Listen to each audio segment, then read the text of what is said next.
তাই তো জানো না আমার মায়ের রান্না কত স্বাদ তুমি জানতে এখনই খেয়ে শেষ করে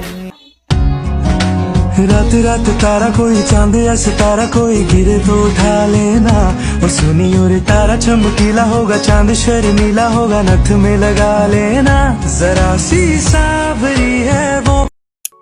আসসালামু আলাইকুম। আমি আজকে আপনাদের জন্য নিয়ে এসেছি আমার মনের মতো একটা রেসিপি। যে যেটা করে তার জন্য ওইটাই ভালো লাগে। তা আমিও আমার মন থেকে আজকে একটা রেসিপি দিলাম। যদি আপনাদের ভালো লাগে আপনারা দয়া করে লাইক এবং সাবস্ক্রাইব করে দেবেন, আর কমেন্টে জানা যাবেন যে আপনাদের কীরকম ভালো লাগছে। ঘরে একবার হলো তৈরি করে খেয়ে দেখবেন। আমি আজকে কিছু গোটাখানিক আলু নিয়েছি। আলুগুলো কাঁচা আলুগুলো ফালা করে নিলাম। তারপরে নিয়েছি কিছু পেঁয়াজ কুচি করলাম। খুব চোখে জ্বালা পোড়া লাগলো, অনেক কান্নাও হলো, কান্না করলাম। তারপরে কিছু ময়দা নিয়েছি, ময়দা মিক্সচার করলাম। ময়দা মিক্সচারের পরে নিলাম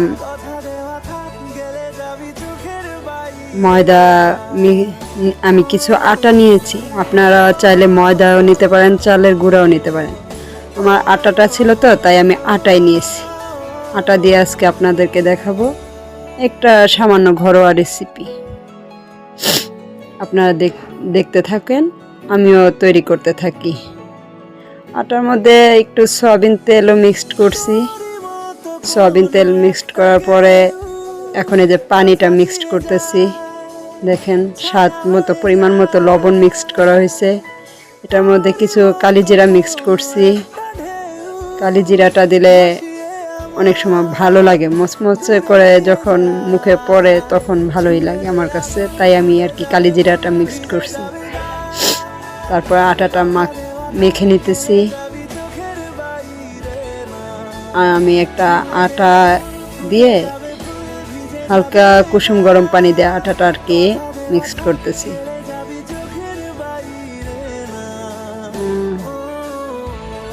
এরপরে আমি ভালো করে মেখে নেব। আপনারা দয়া করে ভালো করে মেখে নেবেন।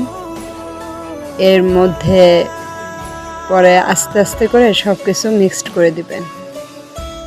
যেরকম আমি এখন এই যে আপনাদের সামনে দেখাচ্ছি, কি সুন্দর দেখতেছেন। এই তো সফট হয়েছে আমার খামিরটা।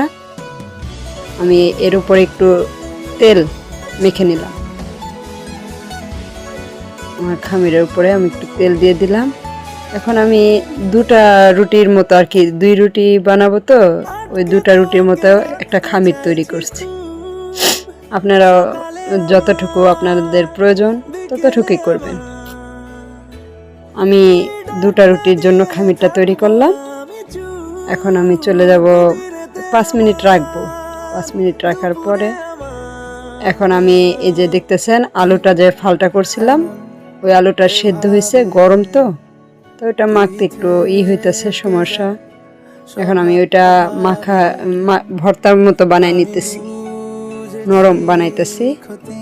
এর মধ্যে আমি পরিমাণ মতো লবণ দিলাম, লবণ অ্যাড করছি। এর মধ্যে অ্যাড করলাম আমি জিরা গুঁড়ো, এর মধ্যে মরিচের গুঁড়ো, হলুদের গুঁড়ো অ্যাড করেছি। তার মাঝে অ্যাড করতেছি এখন আপনার একটু তেল, সরিষার তেল অ্যাড করলাম। এর মধ্যে অ্যাড করলাম আমার পছন্দ মতো পাকা টমেটো কুচি, মরিচ কুচি এবং পেঁয়াজ কুচি। এগুলো সব একসাথে আমি মিক্সড করে একটা খামির তৈরি করতেছি। এই খামিরটা আপনারা আপনাদের মন মতো তৈরি করে নেবেন। যতটুকু আপনাদের দরকার ততটুকুই পরিমাণ মতো আপনারা করবেন। এই খামিরটা আমার মনে হইতেছে একটু নরম নরম হয়ে গেছে, তো তাই আমি একটু আটাও খামিরটার সাথে একটু আটা আর কি একটু সফট হওয়ার জন্য আমি আমার পরিমাণ মতো আটা অ্যাড করলাম। এখন হয়ে গেল একটা খামির তৈরি। এখন আপনাদেরকে আমি রুটিটা বেলে দেখাবো। আমি যে এই দেখেন আমার খামিরটা কত সুন্দর হয়েছে। এখন আমি যে রুটিটা বেলে দেখাইতেছি, আমার রুটিটা কিন্তু ডোটা খুবই সফট হয়েছে, অনেক সফট। তাই আমি এই ডোটা দিয়ে এখন আপনাদের সামনে মাঝারি আকারে 2টা রুটি বেলবো। প্রথম রুটিটা বেলার জন্য আমি আমার ডোটাকে একটু করে নিচ্ছি, দেখতেছেন ডলে নিচ্ছি যে যদি রুটিটা ভালো হয় তার জন্য।